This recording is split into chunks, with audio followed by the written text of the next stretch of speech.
আসসালামু আলাইকুম। Hi everyone, সবাইকে ঈদ মোবারক। ঈদের আগের দিন থেকে এই ভিডিওটা স্টার্ট করেছি। সবার ঈদ কেমন কাটলো অবশ্যই কমেন্টে জানাতে ভুলবেন না। এই দিন একটু বাইরে গিয়েছিলাম, তো এখানে ছোট ছোট কাশফুলগুলো আমার নজর কাড়ে। কাশফুলগুলো দেখতে অনেক বেশি সুন্দর লাগছিল। আমি দুইটা ছিঁড়ে নিয়েছিলাম। এগুলো বাতাসে যখন দুলছিল এত বেশি সুন্দর লাগছিল, আমি জাস্ট ভিডিও করছিলাম। আর এই যে এটা আমাদের বাড়ির রাস্তার এখানে ঈদের গেট বানিয়েছে সবাই মিলে, লাইটিংও করেছিল।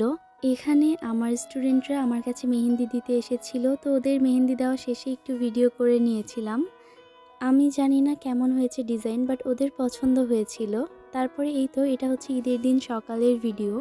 ঈদের দিন তো নিজের সাথে ঘরবাড়িকেও সাজাতে হবে, তো এখানে আমি আমার বেডে আমার সবচেয়ে পছন্দের বেডশিটটা বিছিয়ে নিয়েছি। অনেক খোঁজাখুঁজির পরে এটা পেয়েছিলাম, আমার খুবই পছন্দের। আর এখানে আম্মু সবাইকে খেতে দিচ্ছিল, সো আমি শুধু ভিডিও করছিলাম। ঈদের দিন না আমার নুডলসটা খেতে খুবই ভালো লাগে, আর এটা আমি রান্না করেছিলাম আর আমি এটাই খেয়েছি।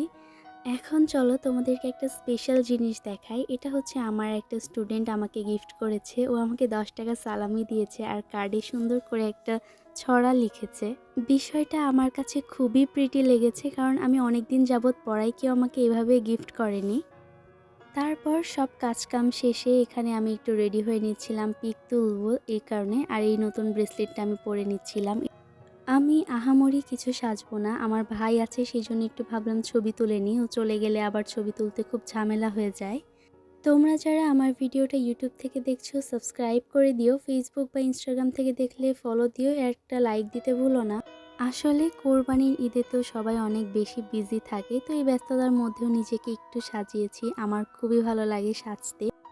দেন আমি ছাদে চলে যাই পিক তোলার জন্য। ছাদে এসে দেখি অনেক রোদ উঠে গেছে, তারপরেও পিক তুলেছি বেশ কয়েকটা। এরপরে অনেক টায়ার্ড হয়ে গিয়েছিলাম, আর কোনো ক্লিপ নেওয়া হয়নি। ঈদের দিন আমাদের বাসায় চটপটি মাস্ট রান্না করা হবে, এটা আমাদের সবার খুবই পছন্দের। সো সন্ধ্যাবেলা আম্মু চটপটি দিল সবাইকে, এটাই অনেক মজা করে খাচ্ছিলাম। বড় বোন হয়েছি, ছোট ভাইকে তো সালামি দিতেই হবে, তো সালামি দিচ্ছিলাম ওকে। আজ এই পর্যন্তই, সবাই ভালো থেকো, আল্লাহ হাফেজ।